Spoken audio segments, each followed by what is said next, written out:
been built, I will pan around and show you what I've made, but it will make life a lot easier painting these doors.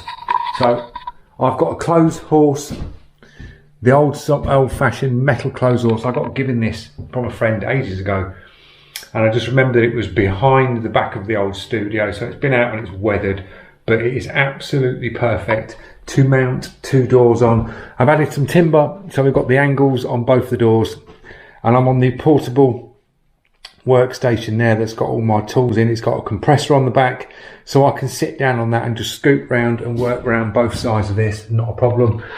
All the bits to hand on the station. We've got an airbrush holder this side. We've got all the stuff cut, so all the logos, and that is just for one logo one side. So there is 7 different masks to get the Peroni logo down on that side, and another 7 for the other side, so a little bit fiddly. So today's mission is to get these 2 logos on the doors and get some patina down. This is going to take, I think, the day, but that's where we are. We've got the light above, so we've got a nice light source coming down from above. So yeah, I will stick you in some time lapses and we'll get these logos down. See you in a bit.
Chat on that time lapse. I've been buzzing round backwards and forwards on both doors, and we've got it up to the red. So starting off on the Peroni logo, this is what we're aiming for, and we're coming down. So the first one was the first shield and went black to get a black pin line. Then we dropped the gold one in to get the gold pin line in. Then I went in the white to get the white pin line, and then we went in with the red. So we've ended up with the red here. So we're down to this stage, and now we've got to do the lettering. So we've got these, we've got one for the gold, one for the black, one for the white. And these are all cut in separate sizes. So we're going to start off with the gold, lay that one on. Then it will be the black. So then that one will lay over the top of that one, and then we'll lay the white one over top of that one. And we're doing basically the same again on this. So I can just scoop round here. This little chair's been an absolute godsend, and we've got the same this side. So far so good. The test will be when all these layers come off to see how this is. But once we've got the Peroni actual text on, then we can demask. I'm going to demask all this, and then we can start the textures. I'll just buzz around again. We can start the textures and the patina. I'm going to do some rust and add some more rust to the doors, and do some rust bits coming through the logo and make them look a bit beaten. Do some scratches on there. The brushes that I've been using, I've used the Creos PS 290. That dropped the black down for a start, and then I've jumped on to the Iwater Eclipse, the HP BCS, which is a bottom feed, so I can just chuck my jars of paint. I've got them all mixed up, and I can just interchange them. Makes it nice and quick. I've got all the colours mixed here. We've got some white mixed up, base coats. I'm using solvents for all the bases when we're going through these stages. So yeah, that's where we are. I will stick you in another time lapse.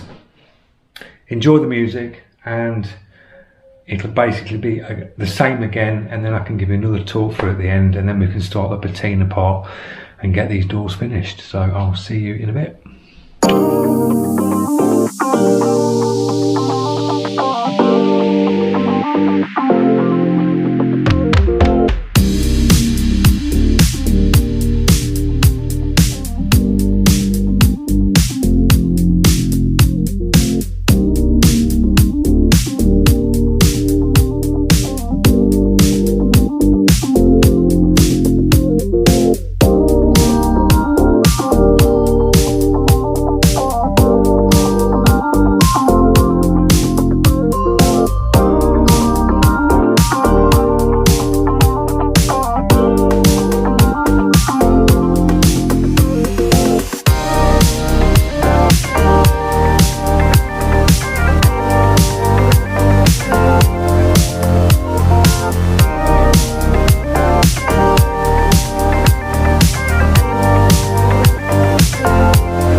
There you go, they're done.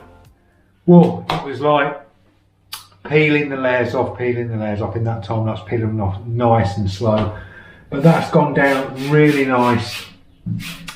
And each layer, I didn't overdo it on the colours and give it too much of a thick, so you don't really feel any edges. So it'd be nice and easy to cover these on clear coat. So the next thing to do on this is to do a bit of patina. I'm just going to do some little rust patches, a little bit of the rust coming through on the actual logo. So we'll do a little bit coming across on the white, and just knock these back a bit and age them into the doors because they're like really bright. But I'll give you a pan round on the other one. That's come out really nice. They've both come out really well. There you go, that's the other one. So that's how you do a multi-stencil, guys. Quite fiddly. You have to get all these pieces cut. If you've got a cutter plotter, you can do it. If not, you go to a sign shop and you get the layers built up, and you have to put them in the certain ways to get all these colours so they line up right. So you got your black, your gold, then it goes black again, then goes white, red, then it goes gold, black, white, gold in there, and red. And that's how you do a multi-layer stencil. So quite time consuming, but it's done and it's gone down really, really nice. So I'll stick you in another time lapse, and I'm just going to buzz round, do a little bit of patina in on these, and then we're ready for clear coat. which will be in tomorrow's video, guys, because it's getting really late now, and I'm going to wrap this one up. I'll get the patina done, show you that, and then we'll wrap this one up.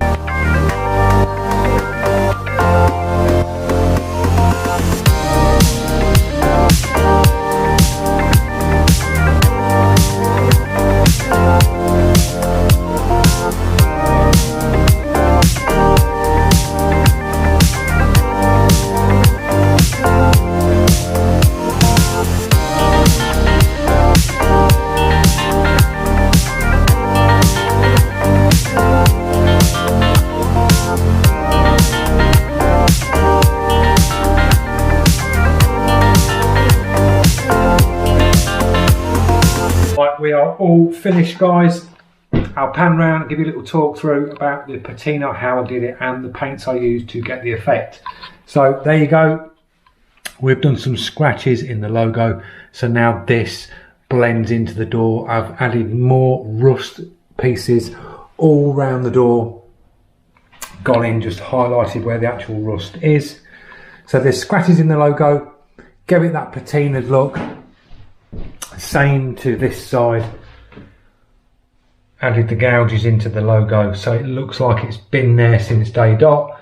So I think that's come out really well, nice and easy to do. The paints that I used, I've been using golden high flow acrylics. We used a sepia, I've used a yellow oxide, I've used a nickel azo, I think it's called.